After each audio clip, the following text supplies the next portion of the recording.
We were kicking about Blue Jays minor leaguers yesterday. It's that time, and there was question as to both Bichette and Vladdy Jr. Some thought, oh, you're rushing them along. Just let them finish the rookie season, and yet they have marched right through high A ball right now. They went into the games 2 days ago, hitting 344 and 336 respectively. So they are doing what they did previously. Has this changed their time of arrival with the Blue Jays, or at least thoughts in the organization? You're watching as the Red Sox kid Devers has come to the major leagues and not missed a beat.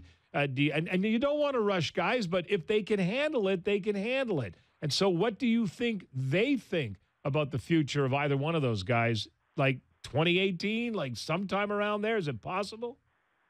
It's not likely, but it's not impossible. I think that the most likely scenario has at least another full season of minor league baseball for these guys.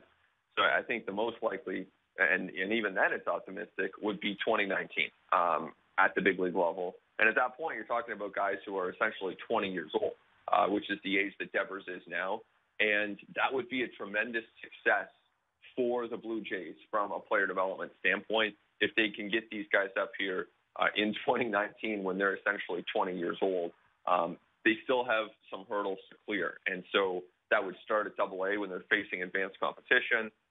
It would even start in a sense this offseason when they're recovering from their first full season of professional baseball in both cases. So there's a recovery process to go through for those guys. There's spring training where you go through a full spring training in preparation for another full season. And then the upper minors would present their own set of challenges. So there's a lot ahead for these guys. But as you said, Devers has shown that he can do it. And I think more broadly, we're seeing around Major League Baseball right now that when prospects come up, they are making an impact right away. There's not as much of a learning curve at the big league level. So when Vlad and Guerrero get to the big leagues, I think the Blue Jays should expect them to become stars within a short period of time. I mean, a year, 2 years. I don't think you want to be waiting around for these guys for a long time.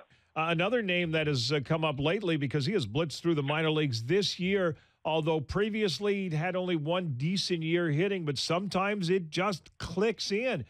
We've talked about the catching situation and the need for a second catcher that can do more than just get out there once out of every 5-6 days. And Danny Jansen has really hit the ball, and he's at AAA, and he's continued to hit. What's the organization's thoughts on him possibly being the number 2 next year? And you would imagine he's a guy that we'll see in September because you always need a catcher, even if it's just a guy to hang around and soak it up. He looks like a guy that they would bring up. Well, he has had an impressive rise already through the organization, and every stop of the way he's been hitting. It's definitely not the expectation that they had for Jansen entering the season. I mean, he was in big league spring training, but partly it's because, like you said, you just need a lot of catchers around. It's not that they necessarily expected him to have this kind of offensive breakout where he's hitting 340. He had a multi-home run game the other day. His on-base percentage around 400. These are great offensive numbers. Part of the reason he's promoted is because of those numbers. Part of the reason is that the Blue Jays have gone through so many catchers in their organization. I mean, they've had 6 at the big league level. That puts a strain on AAA, and that in turn puts a strain on AA.